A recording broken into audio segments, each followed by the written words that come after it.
हम भारत के तृतीय ज्योतिर्लिंग यानी कि उज्जैन महाकालेश्वर की बात करने जा रहे हैं कि आपको उज्जैन महाकालेश्वर कैसे पहुंचना है, उज्जैन में आपको रुकने की क्या व्यवस्था है, उज्जैन महाकालेश्वर में आपको खाने पीने की वहाँ पे क्या व्यवस्था मिलेगी, उज्जैन में आपको कितने दिन का ट्रिप बनाना चाहिए और साथ ही साथ आपको उज्जैन में कौन से समय पे आना उचित रहेगा, उज्जैन में और कौन कौन से स्थान पे हमको विजिट करना चाहिए और साथ ही साथ ये भी जानेंगे कि इन घूमने के लिए हमारा साधन क्या होगा और अंत में ये जानेंगे कि उज्जैन महाकालेश्वर के दर्शन करने के लिए आपको एक व्यक्ति का कुल खर्चा कितना लग जाएगा। तो दोस्तों बने रही मेरे वीडियो में एक एक करके सारी बातों को मैं विस्तार पूर्वक वर्णन करूंगा, जिसमें आपको महाकाल के दर्शन भी होंगे और साथ ही साथ आपका बजट भी कम आएगा। तो दोस्तों बिना विलंब किए प्रारंभ करते हैं। सबसे पहली बात करते हैं कि आपको उज्जैन महाकाल कैसे पहुंचना है। दोस्तों महाकाल के दर्शन करने के लिए जो आपको आना है तो जो नियरेस्ट स्टेशन है वो है उज्जैन, जो कि मंदिर परिसर से 1.5 से 2 किलोमीटर के आसपास पड़ता है। दोस्तों आप उज्जैन आकर वहां से ऑटो टैक्सी लेकर आप मंदिर परिसर तक पहुंच सकते हैं। वहां पे आपको ऑटो मिलेगी, आपको 50 रुपए लिया जाएगा और आपको मंदिर परिसर ड्रॉप कर दिया जाएगा। दोस्तों आप बाई रोड आना चाहते हैं या फिर अगर आपकी पर्सनल व्हीकल है तब भी आप उज्जैन आसानी से पहुंच सकते हैं। उज्जैन महाकालेश्वर के लिए आपको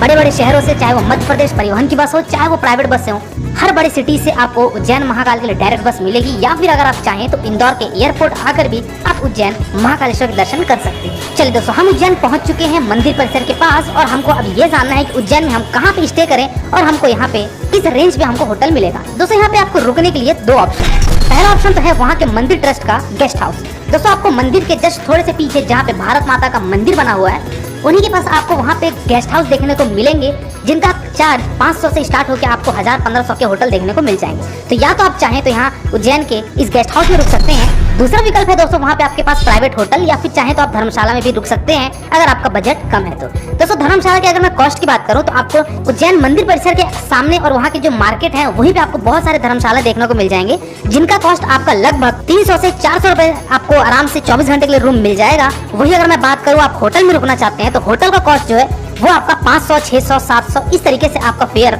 बढ़ता चले जाता है। चलिए दोस्तों इसी के साथ साथ बात कर लेते हैं कि उज्जैन महाकालेश्वर में हमको भोजन की क्या व्यवस्था मिलेगी। दोस्तों मंदिर परिसर के सामने जो रोड गई है जिसमें बाजार है वहाँ पे आपको बहुत सारे भोजनालय देखने को मिल जाएंगे, तो वहाँ आप जाके अपना भोजन कर सकते हैं। 50 रुपए थाली स्टार्ट होती है और ये आपकी थाली 150-200 तक की जाती है।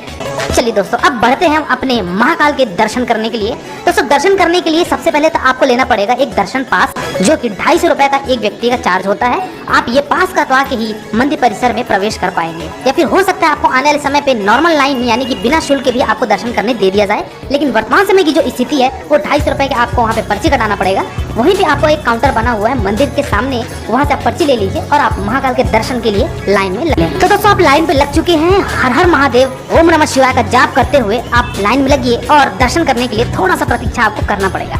दोस्तों यहाँ पे एक चीज और बताना चाहूंगा कि मंदिर परिसर में मोबाइल अभी आपको फिलहाल अलाउ कर दिया गया है। जूते चप्पल का वहाँ पे एक निःशुल्क काउंटर बना हुआ है, चाहे तो आप वहाँ काउंटर पे रख सकते हैं, या नहीं तो आप अगर फूल प्रसाद या फिर लेके जाते हैं भोलेनाथ को चढ़ाने के लिए तो उनके पास भी आप अपने जूते चप्पल या फिर अगर कोई बैग है तो रख सकते हैं। तो दोस्तों हर हर महादेव का जाप करते हुए आप पहुंचेंगे उज्जैन के महाकालेश्वर ज्योतिर्लिंग के पास। यहाँ पे दर्शन कीजिए, कुछ समय यहाँ पे बिताइए, हर हर महादेव का नाम लेते हुए अपने मनोकामनाएं मांगिए और मंदिर परिसर से आप बाहर आ जाइए। दोस्तों मंदिर परिसर से बाहर आने के बाद भी अभी आपको और भी छोटे छोटे आपको और भी मंदिर मिलेंगे, जिसमें से सबसे प्रसिद्ध है वहाँ का ओमकारेश्वर मंदिर। तो यहाँ भी आप जाइए, यहाँ भी आपको थोड़ा सा लाइन लगना पड़ेगा, इनके भी दर्शन कीजिए और मंदिर परिसर में ही आपके ढेर सारे मंदिर हैं। जैसा कि आप देख सकते हैं लाइन से आपको यहाँ पे मंदिर देखने को मिलेंगे। यहाँ पे आप चाहें तो अभिषेक भी कर सकते हैं अगर आप इच्छुक हैं, और इन सभी जगह दर्शन कीजिए। विट्ठल रुक्मिणी माता का भी यहाँ पे मंदिर है, यहाँ भी जाइए। हनुमान जी का भी मंदिर है, यहाँ भी दर्शन कीजिए। और भी बहुत सारे यहाँ पे शिवलिंग ज्योतिर्लिंग है, तो इनके भी आप दर्शन कीजिए। दोस्तों मंदिर परिसर में एक काउंटर बना हुआ है जो कि भोग लगा प्रसाद यहाँ पे वितरण किया जाता है, यानी कि लाडू प्रसाद है 200 ग्राम, 500 ग्राम और 1 किलो, जिसका शुल्क 60 रुपए, 130 रुपए और 260 रुपए क्रमशः है। तो दोस्तों ये सारी चीजें घूमने के बाद अब बात करते हैं कि हमको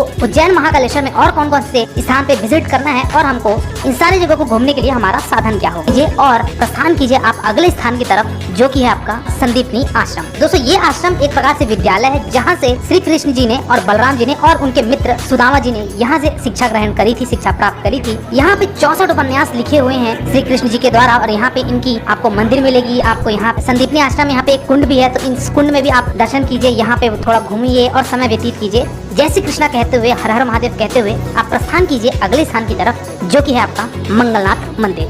दोस्तों मंगलनाथ मंदिर में जाने से पहले आपको वहाँ पे फूल माले वाले बहुत ज्यादा जिद करेंगे कि आप फूल ले लीजिए। 51 रुपए का फूल, 100 रुपए का फूल यहाँ पे मंगलनाथ जी को चढ़ता ही है, लेकिन आप अपनी श्रद्धा के हिसाब से काम करिएगा, किसी के भी बहकावे में आकर अपना जेब ढीला मत करिएगा। तो दोस्तों मंगलनाथ पे भी दर्शन कीजिए, यहाँ पे भी शिव जी का मंदिर है, यहाँ पे भी आप थोड़ा सा लाइन लगाना पड़ेगा और आपको दर्शन अवश्य महादेव का मिल जाएगा। और आप इसके बाद प्रस्थान कीजिए वट सावित्री मंदिर। दोस्तों वट सावित्री मंदिर, यहाँ पे भी आपको मंदिर देखने को मिलेगा। यहाँ पे एक बरगद पेड़ है, टिकिए, अपना मनोकामनाएं मांगिए और प्रस्थान कीजिए अगले सबसे मुख्य मंदिर जिसका नाम है काल भैरव मंदिर। दोस्तों काल भैरव मंदिर में आप प्रसाद, दारू, नारियल, ये सारी चीजें वहाँ पे चढ़ा सकते हैं। दोस्तों काल भैरव मंदिर में आपको थोड़ा सा लंबा लाइन मिलेगा, तो आपको प्रतीक्षा करना है, कम से कम आपको आधे घंटे बाद ही दर्शन प्राप्त होगा। तो यहाँ पे आप कुछ समय व्यतीत कीजिए, काल भैरव मंदिर में दर्शन कीजिए। मोबाइल कैमरा दोस्तों आपको यहाँ पे अलाउ है और यहीं पे काल भैरव मंदिर के पास आपके यहाँ पे जूता चप्पल का भी काउंटर है, तो वहाँ पे आप जूते चप्पल रखकर ही मंदिर प्रवेश करिएगा। किसी भी लोगों को कोई शुल्क देने की आवश्यकता आपको नहीं है जूते चप्पल और बैग रखने के लिए। तो दोस्तों काल भैरव मंदिर में दर्शन कीजिए, बाहर आइए और अब हम चलते हैं मंदिर परिसर के आसपास जितने भी छोटे छोटे मंदिर हैं, यानी कि अब उन मंदिर की बात कर रहे हैं जिसमें आपको ऑटो ले जाने की आवश्यकता नहीं है। दोस्तों थोड़ा सा बात कर लेते हैं कि ये जो मैंने अभी 3 से 4 मंदिर बताए, 3 से 4 स्पॉट बताए, यहाँ पे आपको कैसे विजिट करना है। दोस्तों मंदिर परिसर के ठीक सामने वहाँ पे एक ऑटो स्टैंड है, जो कि बैरिकेड के बाहर उन लोग रहेंगे। उन लोगों का एक फिक्स अमाउंट रहता है कि 300 रुपए में आपको ये सारे 4-5 जगह घुमाकर आपको वापस उसी स्थान पर यानी कि मंदिर परिसर के पास ड्रॉप कर देंगे।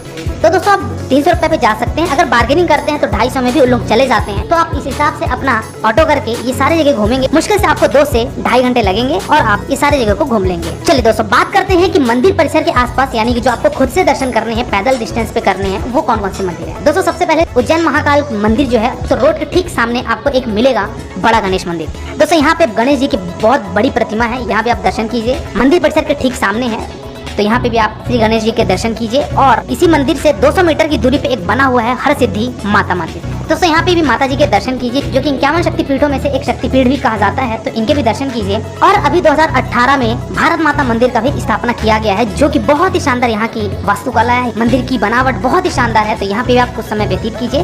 फोटोशूट के पर्पज से भी काफी अच्छा है। अगर आप मंदिर के बाहर अगर आप फोटो खिंचाना चाहते हैं तो फोटो खिंचा सकते हैं। बहुत ही शानदार मंदिर है। और ये भारत माता मंदिर वही मंदिर है, मंदिर ट्रस्ट की तरफ से जो गेस्ट हाउस था उसी के बगल में ये मंदिर बना हुआ है, जो कि 2018 में स्थापना किया गया था। तो दोस्तों आप यहाँ भी दर्शन कीजिए और आप उज्जैन महाकाल को इस तरीके से घूम सकते हैं। दोस्तों बात करते हैं कि हमको उज्जैन आना कब चाहिए और आपको कितने दिन का स्टे बनाना चाहिए।